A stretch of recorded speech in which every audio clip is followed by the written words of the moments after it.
welcome everyone to our this time's Career Conversations podcast. It has been a while, but we are back. And today we are going to have a very interesting conversation, in my opinion, as always, on a very unique sector for me as well as a person. I don't meet many people who are in this particular sector, and so I think all of you audience members are also going to appreciate this conversation for today. I have with me Murtaza Manekia, who I will ask him to introduce himself. Oh, hi. As you said, my name is Murtaza.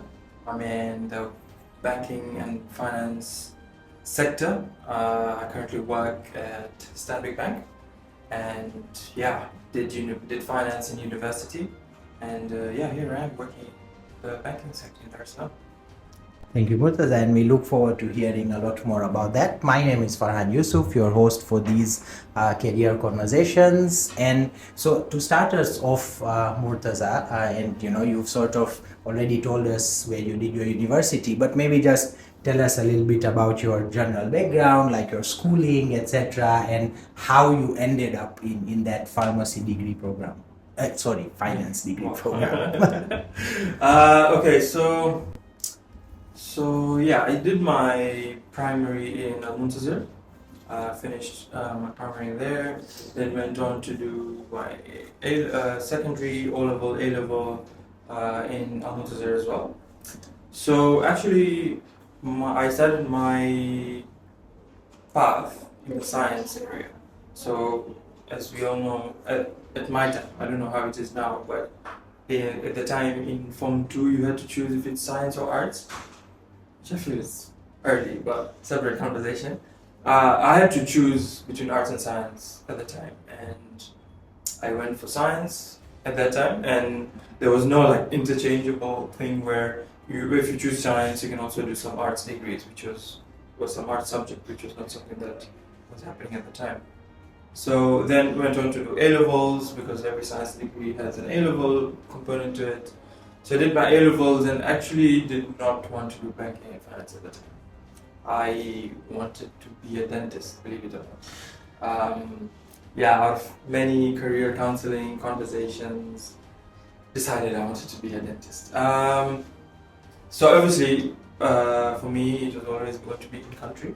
I applied for the only dental school here in the village, and fortunately, I did not get it. I remember sitting in the sofa looking at the results of who actually got it and who actually didn't. And obviously, I didn't get the grade. I didn't have the grades too, because being the only dental school, it's so difficult to get in anyways. So post that, I decided to take a year off in terms of taking a gap year, trying to figure out what I wanted to do, because at the time I thought maybe let me apply next year, because if I didn't get it this time, maybe I'll get it the next time. After a few months, decided that's not the route I want to go. So in my gap year, I joined my dad and uncle in their business, started working for them, started understanding their business, so started getting the feel of the whole business environment, So from there, my interest for business and finance grew, especially looking at the money and where it's coming from. Because obviously as a business, you're working more with the banks than anyone else, right? So started growing more interest towards the banking industry, trying to understand and trying to do my own research on where I want to be exactly in the banking or in the finance industry in general. Because the norm is for someone, if you want to do finance, you just do ACCA or accounting and you get into an audit firm, which is the most common route, I would say. So obviously I didn't want to do that, because initially I didn't like accounts anyways, right? So I thought maybe there's other divisions, so I looked into insurance, which is a big industry here in Tanzania and also very much growing. The other one was banking, so that's, I believe, was the most versatile and dynamic one, which I can allude a bit later on the podcast. Then I chose the banking industry. So post that, then I got the opportunity to go to the UK to do my university. I went there literally during COVID time. I was there during the COVID time on lockdown. So did my finance degree from a university there, graduated, and came back to Dar, and then applied for a few jobs. And Stanbic is one of the very first jobs I applied for the graduate program. They have a graduate trainee program that they run every couple of years, and I applied to that. Very rigorous process, I would say, because being an international firm or an international bank, they have a very high standard of who they want to take, who they don't want to take, what exactly is the specific skill they're looking for, and the like. So it was a very lengthy process. It took about 2.5, 3 months to get through the whole recruitment process they have. And and then finally in January last year is when I actually officially began my career, my working career here in the banking industry. Yeah, that's the journey. Thank you, Murtaza. Quite comprehensive, and I'm always happy to have guests who have had a what we call a career pivot. People who, let's say, started off in arts and then moved to science, or started in science and then moved to arts, because I do feel like that is something that at least in our sort of environment, people still feel quite hesitant about. But I'm always, through these conversations, trying to emphasize that it's okay. Like it's okay to make those changes. It's okay to find what truly works for you. It's okay to find what you are truly passionate about after a few sort of trials, etc. So always happy to hear success stories that have gone through that kind of a pathway. Murtaza, I'm curious to know about, so what does a banking and finance degree look like? Like, what were the sort of subjects that you were doing, and just tell us a bit about that. Okay. So I didn't have a banking and finance degree, which is something that is very much available at the moment. But I did a purely finance degree, right? And if I can take you through some of the modules that I did, was accounting is definitely one of the modules that you can't get away from. So you have a banking module within, you have an economics module within. So you have all these, but at very different levels. So year one, they probably ease you in basic financial analysis, basic knowledge of everything. Make sure you have your background of everything that you're going to be doing in the second and third year. The second and third year, I'd say second year is mostly the most intense, because that's where they start getting deeper and deeper into some of these things, get more technical definitely, to give you a feel of how it is somewhat in the real world. So basically what you do in what an analyst does on a daily basis, or what an accountant does on a daily basis, right? Because it's a finance degree, it encompasses everything in finance. So we also had a module in insurance, for example, teaching us how that works, how the calculations are done, how the industry is, and stuff like that. So I'd say it's a very broad degree, and I would recommend it if you're someone who's looking to do something in finance but not sure what in specific. But if you are specific to what you want to do, then there's degrees for insurance, actuarial science, banking in specific. So I'd say it's a great start for someone who doesn't know what in specific they want to do, but in finance. So it encompasses everything, just to give you a feel of what it is, right? That's all it is. Great. And personally, I do recommend people to just go down that pathway. I really feel, especially at your undergraduate level, it's probably better to keep it a bit broad, so that you are then able to make better choices. As someone who is mathematically challenged, is this a lot of math, and should we be worried? No, you should not be worried. First of all, I think I think I'm in the same boat as you. I never did math in my A levels as well. So math-wise, I think you will be fine, because we live in an era where we have calculators and ChatGPT in every other screen. So in terms of math, do not be worried. I think what is important is getting the principles. If you know the principles, then the math is not something you should be worried about. So yeah. There you go, guys. Good news. I know, as someone who had quite a bit of a challenge in maths, I was always afraid of these kinds of careers, but it looks like it's not that complicated, guys. So Murtaza, tell us about banking. Now that you are in the sector, and congratulations on moving from your graduate program to actually being hired. But so tell us what a day is like in the life of someone who is working for banking. Okay, so I'll start off with my journey as a graduate, right? Because that's where I began. I think I was very fortunate to get that opportunity because not everyone does, right? Because there's very limited spots in the market for such a program. So as a graduate, my pure duty for about a year or just over a year was to learn everything about it. The bank literally pays for you to understand, learn, challenge, and question whatever that they're teaching. You literally rotate in every department of the bank, right? So the way the bank works, you have the business units that are revenue generating, right? These are the units that actually bring you the money, right?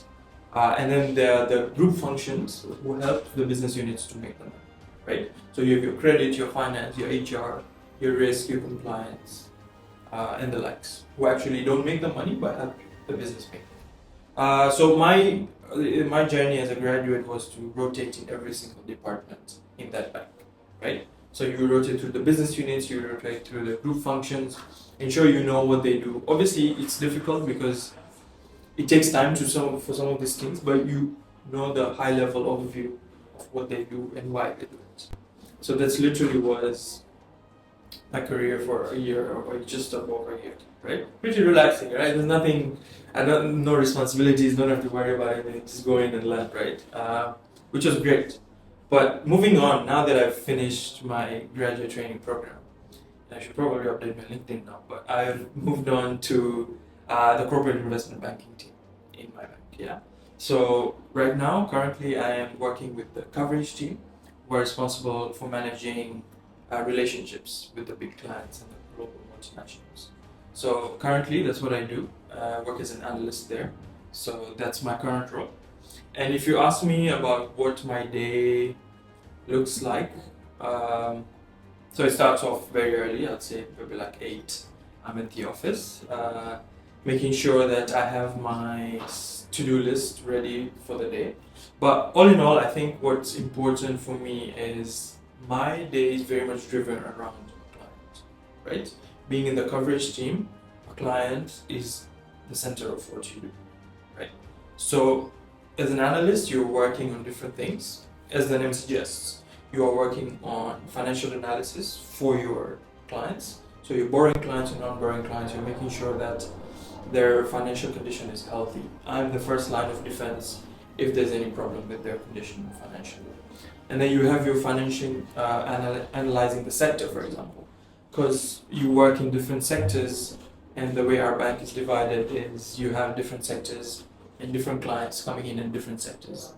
So my job is to make sure that I'm well versed with the sector that I'm working in, right? The other thing is making sure that my clients are well, because there's always well tended to. I mean, like there are always service issues going on. Maybe a client has a payment that hasn't gone through, or these small things that I need to follow up on. Although we have a service team doing all that, but you being the primary holder of the relationship, you have to be the one who have to sort this out for a client, because the client that big is sensitive sometimes to some of these things. Service is what they want and what they are paying for. So this is basically what I do on a daily basis. And then you have the other admin work that comes in, the other, I don't know what I can say. So yeah, I think most of the times it's all analysis based. So most of the time on my computer or working with my VP, who's my line manager, to make sure that my clients are well attended to, or if there's a work stream that you're starting to go. So pretty much that. Well, firstly, I would say, shout out to Stanbic Bank, and I do that because I really think that other sort of, corporate organizations, etc., need to think about having such graduate training programs, because as someone, being in the health sector, internship is mandatory, and we do the same thing, like we will go into a hospital and work in different departments, and I think that experience, even personally for me, has been quite valuable in my career journey. So I truly hope that more sort of, if they are listening to that podcast, more corporate industries, organizations sort of go into developing these kinds of graduate training programs or internship programs, etc., because it really helps bring in fresh talent into the market, but also in a way where they have that room to learn, as you mentioned, right? Like, you're not just deep diving into doing things immediately, and it also solves our the chicken and the egg scenario of like work versus experience, where you ask for a job and you ask for experience, but you're fresh from school, so it helps solve a lot of those problems. So definitely a great thing. And the other thing from hearing you that I like about this particular career personally is that it looks like it's a very good mix of both, like desk work and analysis and research, but then also people skills, right? So where you're also managing people, clients, and talking to them, and I think that's such an important mix. So in line with that, Murtaza, what are what are the important skills that someone needs to thrive in this particular sector? So it's a difficult question because, okay, I'll divide it into two, right? So you obviously have your hard skills and then you have your soft skills. Hard skills, can I be honest, can be taught in the banking sector, right? So you can work internships, you can do graduate training programs to get the hard skills. What cannot be taught are the soft skills, right? People are hiring you from the get-go because of the soft skills you already have, right? I think personally, right, and this is something that has been my journey in terms of soft skills, everyone should start working on their soft skills as soon as you're hearing this, for example. Right? If you think you're not someone who public speaks very well, go out there and push yourself. If you're someone who doesn't know how to present well or are having difficulty with that, go out there. Because literally, people are going to be the reason why you get hired, right? Not your hard skills. They're not going to give you a model and tell you to model it in your interview. They're not going to do that. They're going to ask you questions. They're going to see how you're speaking, how you're showing up, right? Because at the end of the day, what brings business to the bank or any industry are clients. And if you're not able to talk to them or have the soft skills to be able to converse, to be able to understand your EQ, for example, right? If you are not able to bring those to the table, then not only bank or any other organization will not give you any opportunity. So in terms of skills, hard skills, yeah, obviously there's some professions where hard skills are like a must, right? So like actuarial science, you're gonna have to do a degree to be able to learn the hard skills, which is fine. If you're someone specific into the insurance industry, whatever, you should get into that. But most of the industry, I would say, and you can confirm, does not require hard technical skills. These can be taught on your job, right?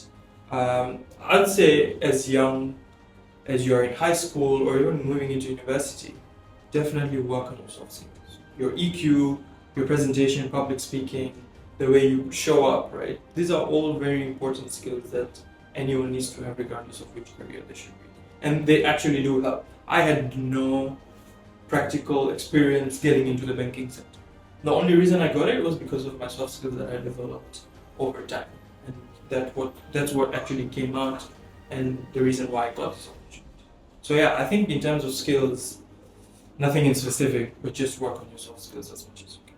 Refine them and make them better. Another great point, and linking it to something that you also mentioned earlier, that I think as we are progressing in terms of like technology, etc., with AI, ChatGPT, and the likes, what we are seeing in the job market, although happy to debate it with different individuals, is that the hard skills are becoming those kinds of things that can be done with AI or with ChatGPT and all of that, but the soft skills is really our edge when it comes to the job market as human beings, as we now compete with things like technology. And just to plug, we do have a career conversation podcast that we did on AI, so you can listen to that. And also Career Hub, our home organization for this podcast, has a lot of content when it comes to public speaking and those kinds of soft skills, so you can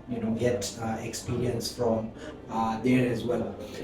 Murtaza, as I speak to you, you make it sound very easy, right? That whatever you have gone through. So maybe let's talk a little bit about some of the challenges that you may have faced, right? In terms of like from your time that you decided to shift, from science to arts, were there any challenges, both on a personal front and, in terms of like navigating this space and then getting into this space? Let's talk a little bit about those challenges and maybe how you overcame them. Okay. I'd say I definitely did not have the most challenging journey, but it was definitely, you always have hurdles, right? There's always hurdles that you need to go through. I think the first challenge was literally in Form 2 where I didn't know what I wanted to do. That's literally the first, right? As a 13, 14, 15-year-old, you're expected to know where you're going to be in 10 years. I think it's pretty difficult for everyone or anyone in that position to actually figure it out. That was literally the first one. I think the second one came in when I got that rejection, right? And then you were like, okay, your life is in standstill. Like, I don't know what to do now. Maybe I'll just go sleep. Next day I'll be better. No, it's the same situation, right? I think I had the challenge, but I think the way I overcame it was definitely my family support.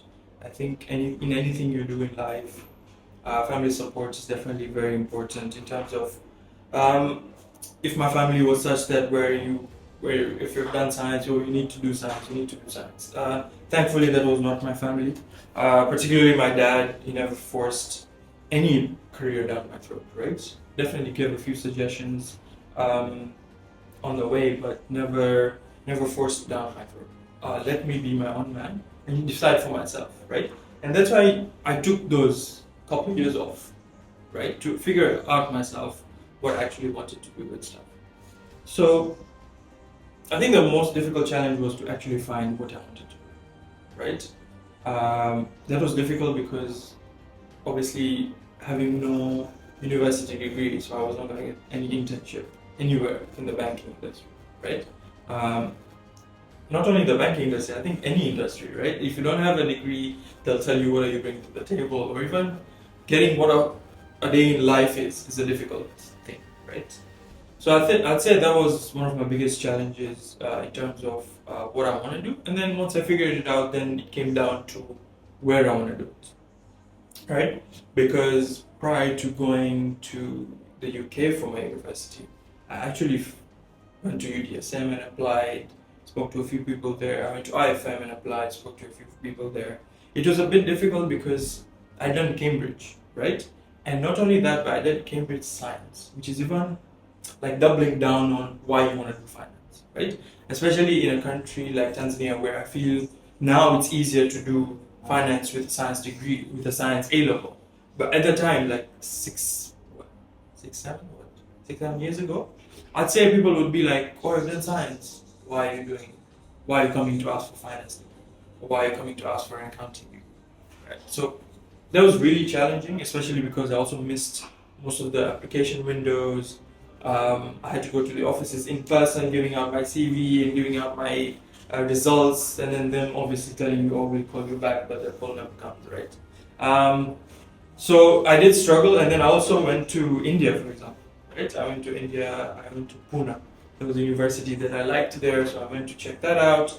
Obviously, that also did not work out on my end as well. So I did try a few things after I wanted to do what I wanted to do, especially in the finance degree area. And then finally, alhamdulillah, I got the chance to then go to the UK.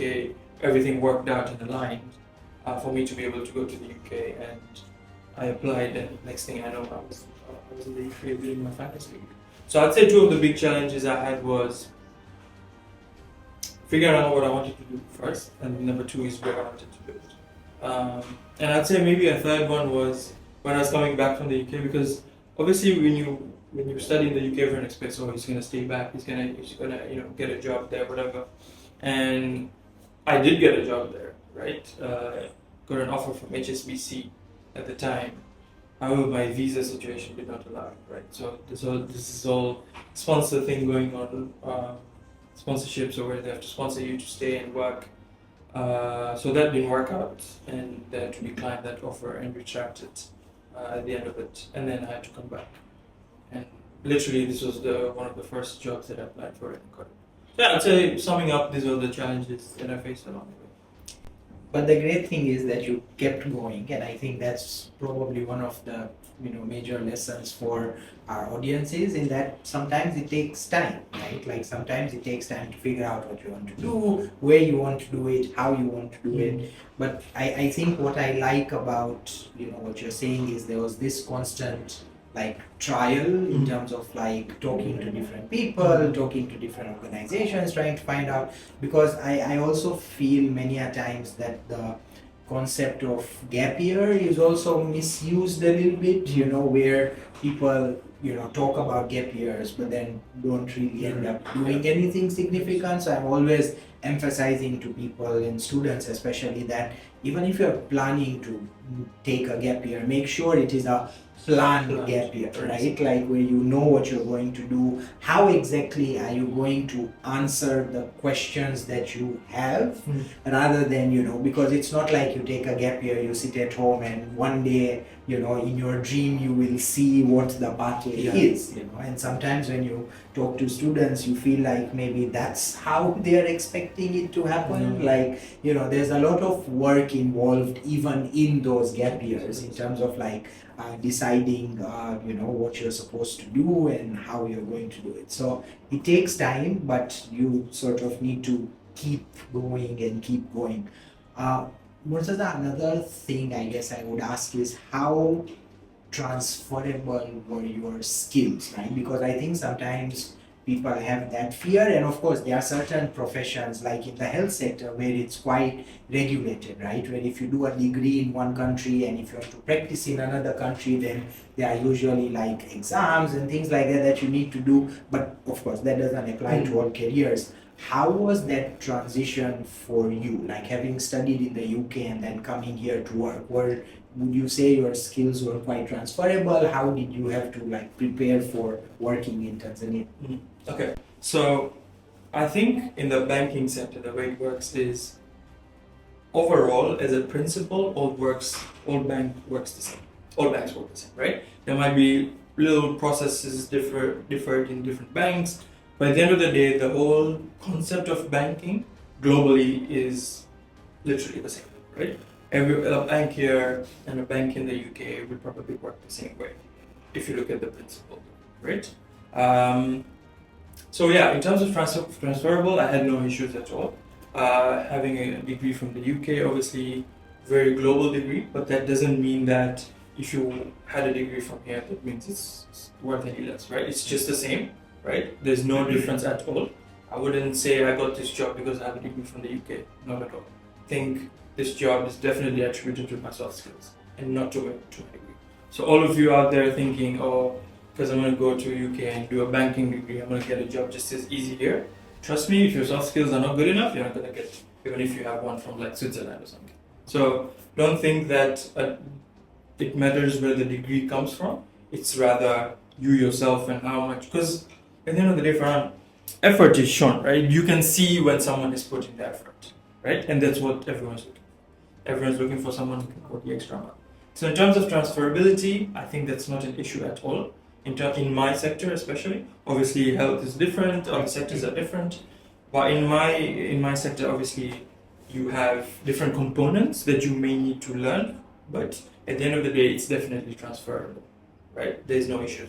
There are no issues there at all. Thank you, Murtaza. I think your answers are very much resonating with me, and some of the conversations that I end up having with many of the students, and I know a lot of the career counselors do as well, right? Where I know students still have, and I think some of these are like thoughts that are slightly outdated in terms of like your degree matters and all of that. I mean, obviously there are certain universities that are more reputable than the other, etc. But I think especially when you move from, let's say, one country to another where you've studied in, I think what really ends up mattering, as you said, is ultimately how you present yourself, how confident you are with what you know, etc., and how you are able to communicate that with people. So very, and it's always nice to hear it from someone who has just entered the job market, because I think the risk that some of us face as, career mentors, etc., is that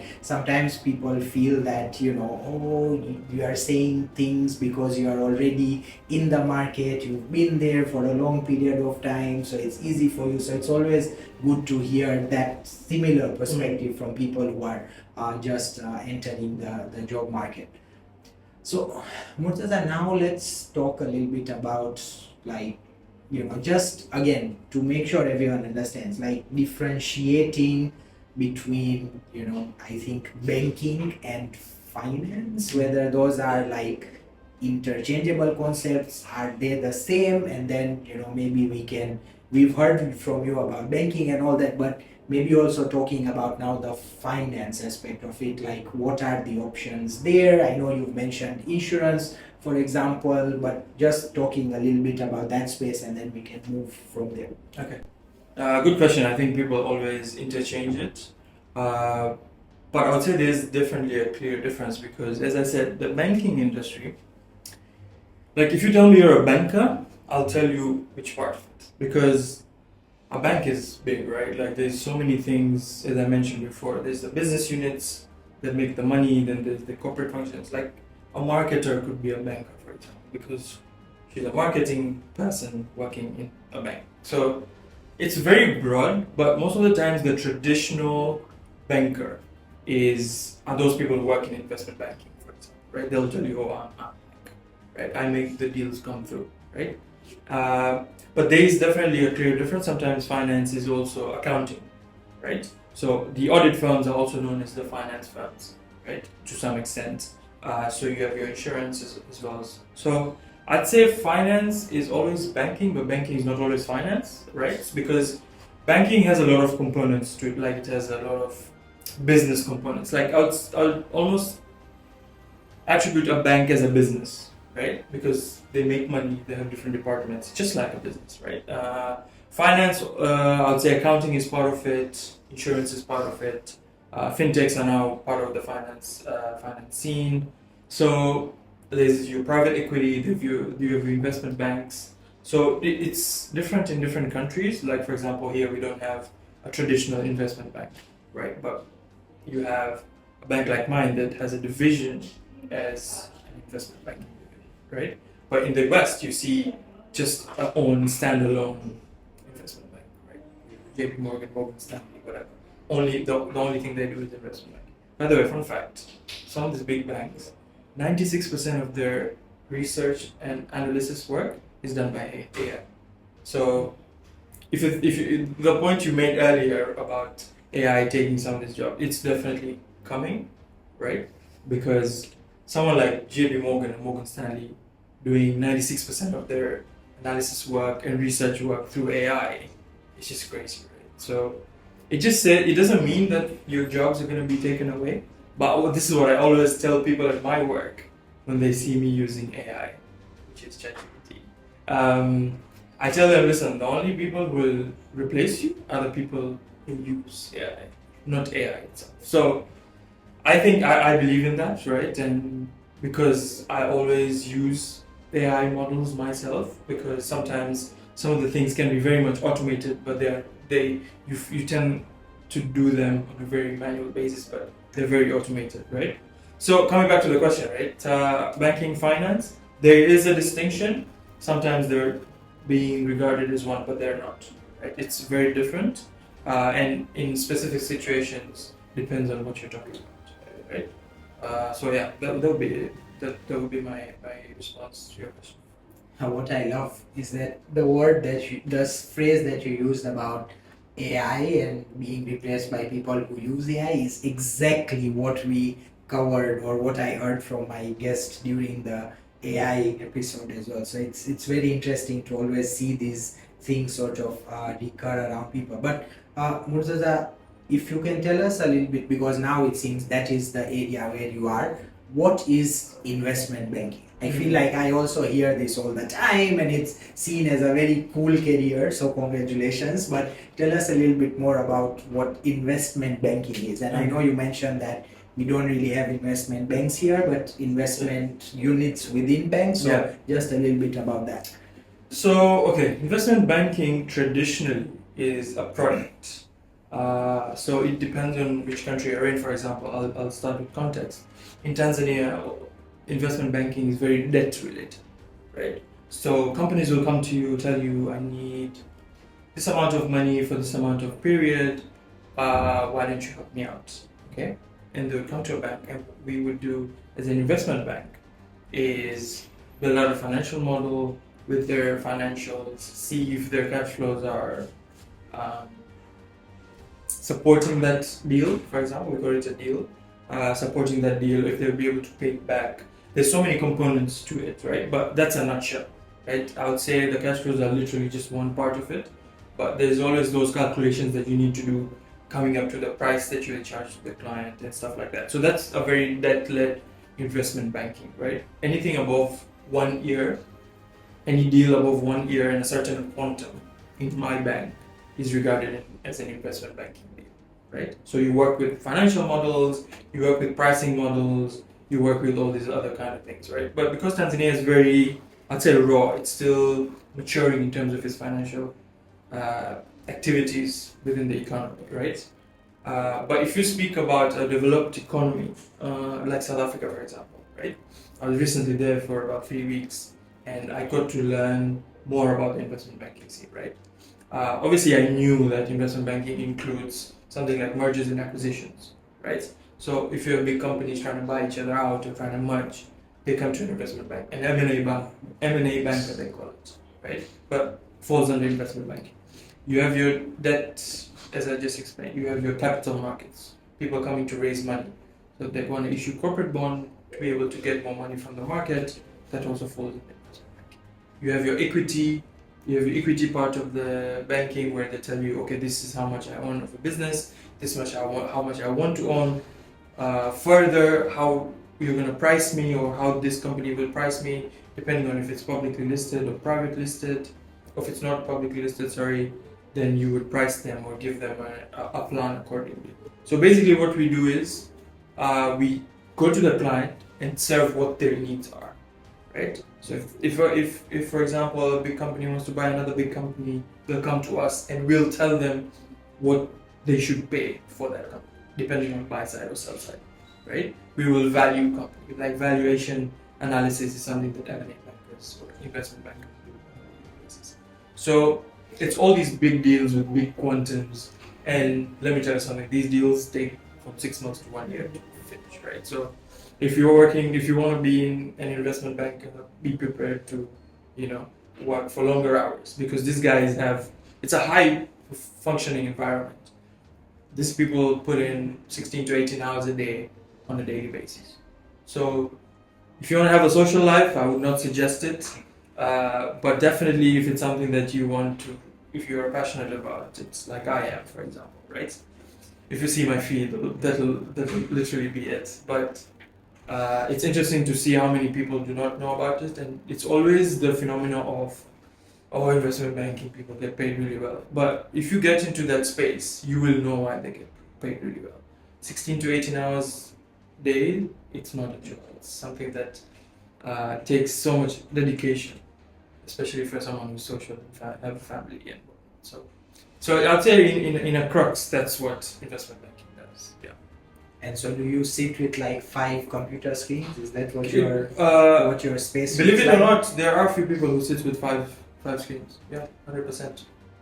Not me, personally. No. Not yet. 100%. But yeah, it takes a toll on your eyes, man. It's crazy. You do see people having 5 screens. They're easy. Yeah. So this is just me confirming my biases from watching TV shows that really glamorize. But let me give you another bias, right? People think they make money, and in some parts of the world they do, but most of the time they're just working on Excel.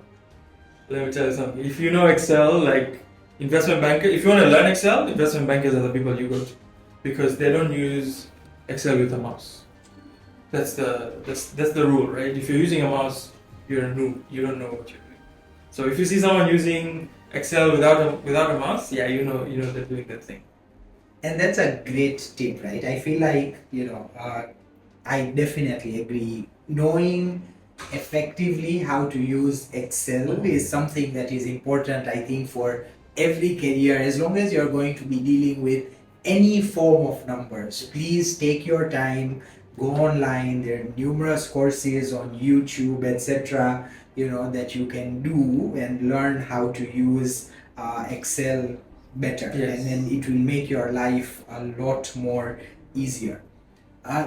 And this is a great learning experience for me as well, Murtaza. And one of the reasons why I was very keen on doing this particular episode is because I also feel that, for example, things like basic financial management skills is something that all of us need to learn. It's not, yes, there's a degree for it, but I think there's a certain level of it that all of us need to know so that we are better able to perform in our businesses, in our, personal lives as well. But then for people in the business sector, for example, or even, people who are employees, etc., I think I have always seen sort of a hesitation in terms of like just walking into a bank and finding out what the bank offers, right? I feel like there are so many aspects, especially when I think of the context in Tanzania, and I've, in my line of work, I've also done some work on that, but there is this apprehension in people in terms of like, going into a bank and lending and just finding out what those options are. So I hope that, this podcast sort of emphasizes on the career aspect of it, but then also sort of normalizes, conversations with banks to sort of understand what they're doing, how they're doing, and well, now you know Murtaza, so you can always reach out to him if he can find time out of his 18-hour day. So, last few questions, Murtaza. The other sort of buzzword right now going around, which you also mentioned, is fintech. We hear a lot about that, like fintech this, fintech that. Tell us, what is fintech and what are the opportunities that are truly in that space? So, well, fintech, as the word suggests, right? Financial technology. Basically, using technology or leveraging technology to ensure financial access to certain parts of the people, to certain parts of the world, for example, right? Technology is a heavy component there. I would say fintech has been around for a while, I would say, but it's just been revolutionized by these new recent technological advances. Something like mobile money at the time was its own fintech because people are like, oh, now I can send money to each other on the phone and stuff like that. So it's been around for a while, I think, and it's been evolving, I would say, over time. So you have your mobile money coming, and then the banks were like, okay, we're missing out on this, and the banks started their own apps. So, and that's why an IT department in a bank is very important as well. So it's heavily reliant on all the systems and technology because no one is coming to the branch these days. Everyone wants everything at their fingertips. And if you can't provide that as an institution, then you are failing to stay up to the times that you live in, right? So that's basically it. That's fintech, right? And it's the most basic form of fintech you will see. But then you have other very complex fintechs out there that are doing much more in terms of, for example, Nala, right? They're doing a much bigger scale in terms of making money available to African countries from the West. So I'd say that's a more complex version of a fintech. What I would say is it's very technology driven, and if you're someone who is interested in it, I think technology has to be one of your hard skills, like computer engineering, computer science, or not necessarily if you can also be the business and the business side of it, but there will always be a tech component that you will have to understand, right? As opposed to as a bank, for example, as a traditional bank, I don't need to know the tech side of things, if I may put it that way, because we already have people dealing with that kind of thing. But in terms of fintech, you need to understand the whole business as a whole. It's literally in the name of the business, tech. So you need to be able to understand it. There's definitely more and more opportunities now, especially in Tanzania. All these fintechs are coming up now, all these new startups. Obviously, we're still a developing market, very mature. We're not there yet, but we're definitely getting there, right? Somewhere like the US, UK, or Canada are very out there in terms of fintech. Everything is very integrated. Everything's just so easier to do. They have the laws to support it, right? They're very heavily regulated as well. As opposed to here, some of the fintechs are complaining about not having proper regulations, the regulator not understanding what exactly the scope is of a fintech. But we're definitely getting there. I think we definitely have some time to think about it and how we can get there. And the more information that comes out, right? Everyone just getting woke, including our regulators, right? They're understanding what exactly it is and what exactly they're doing, and just testament to how also the regulator works, right? It's also very technology heavy right now, and they keep moving to the technology side of things. So yeah, that would be my take. Thank you, Murtaza. And I think what I like about the way these things are shaping up in the world is that, and this is something that I think, as someone who's been involved in the career space for quite some time, has always been spoken about, but I think we see it more and more now in practice, which is a great thing, is that, if you want to end up in a particular sector, then there are multiple ways to get there, right? So for example, if you want to be in the banking sector, you could be an IT banker, right? Like someone who's done a degree purely in tech and in IT, but then finds himself in the or herself in the tech sector. And with the advancement in terms of like not just fintech but edtech and health tech and all that, like a lot of these different sort of career pathways are coming together, as you mentioned, right? I feel like with AI sort of growing now and all these technological advancements, all our laws within all our sectors need to change to adapt to that. And so law is now becoming a career that can be applied in health, can be applied in banking, can be applied in education. And so I think just to emphasize to people that there is not just one pathway to get to your destination. You just need to be a little bit more creative and use resources like this podcast, conversations with professionals to get there. One assignment that I will leave with our listeners, especially those who are really interested in finance and fintech in Tanzania, is go and read about like the fintech sandbox concept that's currently, it was a buzz a few days ago in Tanzania. There's a lot of work that is being done to sort of enable startups to get into this whole fintech space, etc. I know that can get quite technical. Even I struggle with some of those concepts, but I really want people to also go and read about these things, because there's a lot of advancement happening right here in our country for those particular things. So, Murtaza, any last words, last piece of advice as we close this podcast for today, for young people wanting to get into similar spaces as you? Yeah, I'd say for those who are struggling to know where they're going to go, take your time, right?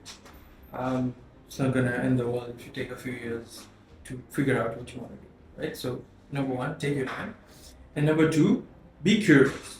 I think being in an environment where everything you can't know everything, but you can definitely learn everything, right? So I think have a curious mind. If you see something, if you like something, if you don't understand something, ask, right? And that's what everyone in my industry will tell you, right? Because we understand that not everyone knows everything. So be curious. So first of all, take your time in terms of figuring out what to do, because this is going to be your career for the rest of your life. You have to be able to enjoy, right? Although waking up on a Monday morning not really enjoyable, right? But you have to enjoy it as soon as you get there, right? Be curious and work on your soft skills. I think those three will be my advice to young people out there. And then what you end up doing at the end of the day, I think you will be happy with, because if you took your time to understand what sector you want to be in, right, and you were curious about it, right, I'm sure you'll be happy with where you want to end up. So yeah, that'll be it for me. Thank you, Murtaza. A great note to end the podcast on. I think be curious is what I also always tell people, and it's a very important characteristic for success in all careers. Really, thank you for your time. As always, I learned a lot about the banking sector and finance and all the different terminologies. Thank you for breaking those down. And to our audience, thank you for tuning in. We'll get to you in our next Career Conversations episode. Thank you.